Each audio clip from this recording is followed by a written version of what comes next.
Welcome to Improving Your Contract Management with the VeNi Performance-Based Service Contracting Approach. Based upon our experience with contract management improvement projects, we've identified the following common problems that tend to affect supply chain organizations in the areas of contract development, contract management, and contract administration.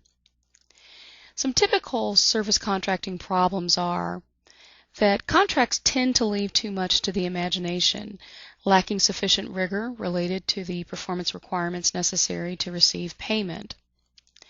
Contract negotiations tend to be driven by the closest party to the contractor relationship, resulting in a potential conflict of interest in the determination of enforceable contract terms. It is often unclear who is doing the work and where the handoffs are between contract development, contract administration, and contract management. Frequently, contractors do not clearly understand or thoroughly review and digest the terms of their contracts. There's a lack of a formal contract termination process, resulting in the inability to end bad relationships with a contractor, which causes unnecessary impacts to cost, quality, and project timeline. The lack of an ongoing performance evaluation process for contractors. An example would be a performance scorecard, and this results in an inability to stop at designated milestones and assess quality. Quality control issues are not addressed and/or documented at the time that they occur, making it very difficult to effectively manage contract performance and potentially terminate a contract in a timely manner in order to mitigate risk and/or expense associated with poor performance. And there's no designated resource solely responsible for day-to-day contract management to ensure the contract terms are adhered to and penalties are strictly enforced.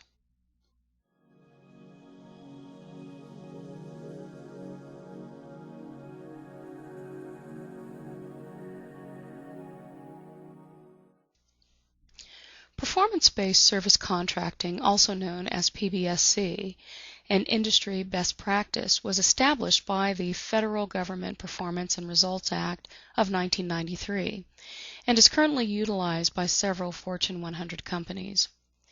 PBSC moves organizations away from micromanaging the details associated with how contractors operate and focuses instead on determining the quality standards and methods for verifying results for managing contractor performance, and it provides contractors with the freedom to achieve these objectives through their best methods. Some benefits of performance-based service contracting are increased likelihood of meeting customer and project requirements, a focus on the intended results, achieving better value and enhanced performance, decreased performance risk, more supplier flexibility in proposing solutions, better competition among suppliers and proposed solutions, enhanced supplier buy-in and shared interests. Shared incentives permit innovation and cost effectiveness. Less likelihood of a successful legal challenge. Contract monitoring is less frequent but more meaningful. And performance results are documented for reporting and future supplier acquisition and selection initiatives.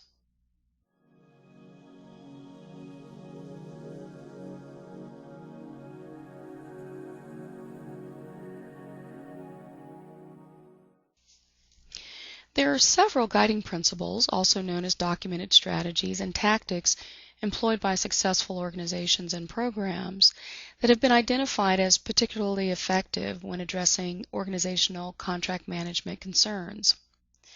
Some of these essential guiding principles are: establish a 100% performance-based service contracting policy with supporting processes, providing a mandatory checklist as a guide to review contract deliverables and assist in determining if the deliverables are performance-based.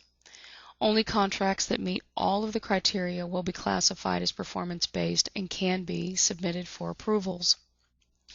Guiding Principle 2 is provide a training and certification program with a well-balanced approach, preparing the organization to perform new responsibilities and strengthen end-to-end its contract administration. Guiding Principle 3 is develop a contract administration plan to specify the performance outputs of the statement of work and describe the methodology to conduct the inspections. This will save time and resources from monitoring the mundane, routine portions of the contract and focus more importantly on the major outputs of the contract. Guiding Principle 4 is establish a quality assurance surveillance plan as a subpart of the contract administration plan. This provides a systematic, structured method to evaluate services and products that contractors are required to furnish. The QA plan should focus on the quality of the services or products delivered by the contractor and not on the steps taken or procedures used to provide the service or contract or product. It includes appropriate use of pre-planned inspections, validation of complaints, and random unscheduled inspections.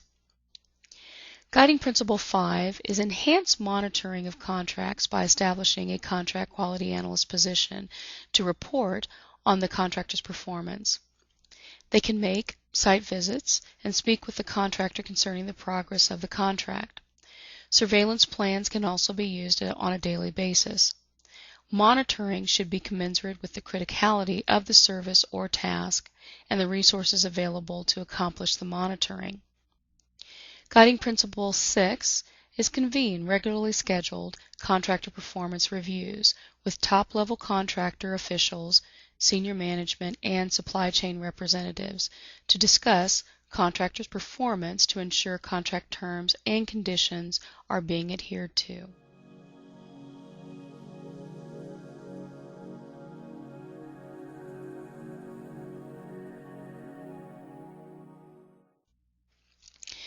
Within every organization, there are critical roles and responsibilities required to effectively support the performance-based service contracting policy, and they are outlined below in the table. The first role is the contract owner. The contract owner is responsible for completing a basic information form that is submitted to supply chain and then requesting what's referred to as a request for services shell packet.